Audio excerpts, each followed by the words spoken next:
कौन बनेगा नेता। नगर निगम के चुनाव पास आने वाले थे। पूरे कानपुर शहर में टिकट को लेकर मारामारी शुरू थी, लेकिन सबसे ज्यादा चर्चा में वार्ड नंबर 40 की सीट थी।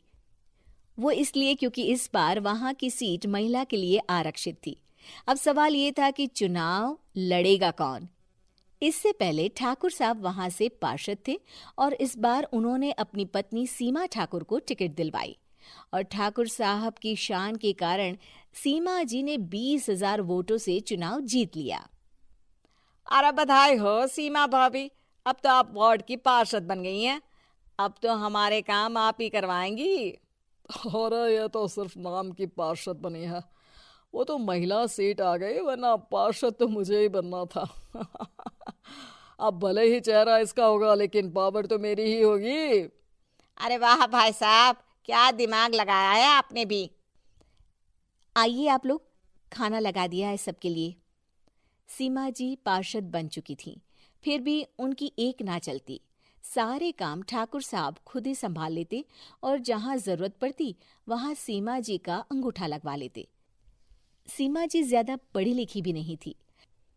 एक दिन ठाकुर साहब और सीमा एक प्रोग्राम में जाते हैं। अरे ठाकुर साहब, आप आ गए। ओहो, पार्षद मैडम भी आ गई हैं। स्वागत है आप दोनों का। लगता है हमारे पार्षद फंड का सही इस्तेमाल हो रहा है। चलिए अब उद्घाटन करते हैं। ये लीजिए ठाकुर साहब कैची, आप ही सबसे पहले प्रवेश कीजिए। सब लोग आगे निकल जाते हैं और सीमा जी पार्षद होने के बावजूद भी पीछे खड़ी रह जाती हैं।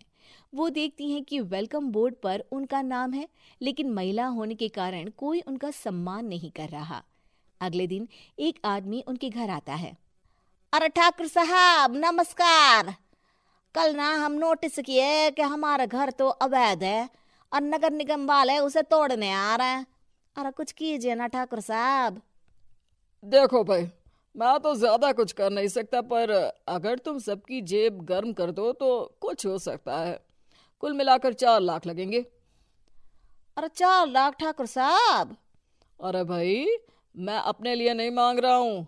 दरोगा है, इंजीनियर बाबू है, बड़े साहब है, सबको देना पड़ता है ना थोड़ा थोड़ा। बोलो है मंजूर? तभी वहां अचानक सीमा जी आ जाती हैं। अरे ये आप क्या कर रहे हैं? पहले इन्हीं लोगों से तो आपने वोट मांगे, अब इनसे ही पैसे ले रहे हो। अरे चुप रहो तुम, तुम्हारा काम है सिर्फ अंगूठा लगाना, तुम वही किया करो। मुझे दूसरे काम तुम मत सिखाओ, समझी? और तुम ना जाओ, अब पैसे लेकर आओ, वरना जेसीबी किसी भी वक्त आती होगी। सब कुछ ऐसे ही चलते रहता है। एक दिन सीमा जी और ठाकुर साहब को एक लोकल मीटिंग में बुलाया जाता है। वहां पर कई और अधिकारी लोग भी मौजूद रहते हैं। अब मैं चाहूंगा कि ठाकुर साहब हमारे बीच 2 शब्द कहें। मेरे प्यारे भाइयों और बहनों, आज मेरा सौभाग्य है कि मैं आप सबकी सेवा दिन रात कर पा रहा हूं। आपने मेरी पत्नी को भारी मतों से जिताया है, इसलिए मैं आप सभी का शुक्रगुजार हूं। मैं आप सबसे वादा करता हूं कि हमेशा की तरह हमारे वार्ड में किसी को कोई तकलीफ नहीं आने दूंगा। सभी लोग तालियां बजाने लगते हैं। अब मैं माननीय पार्षद मैडम को स्टेज पे बुलाना चाहूंगा। अपने नाम को बुलाया सुनकर सीमा जी एकदम चौंक जाती है। उन्हें बिल्कुल उम्मीद नहीं थी कि इतनी बड़ी जगह उन्हें मंच पर बुलाया जाएगा। जैसे तैसे वो मंच पर चढ़ती हैं। ऊपर जाते ही सीमा जी को सारी पुरानी बातें याद आ जाती हैं कि किस तरह उनके पति उन्हें कभी भी आगे बढ़ने नहीं देते और उनके नाम से गलत काम करते हैं। वो बोलने लगती हैं।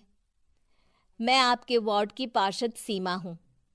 आप में से बहुत कम लोग ही मुझे जानते होंगे, क्योंकि इससे पहले मुझे कभी ऐसा मौका ही नहीं मिला। सारे मौके मेरे पार्षद पति यानी आपके ठाकुर साहब ही लेते रहे, लेकिन आज ये मौका मुझे मिला है तो मैं इसे ऐसे ही नहीं जाने दूंगी।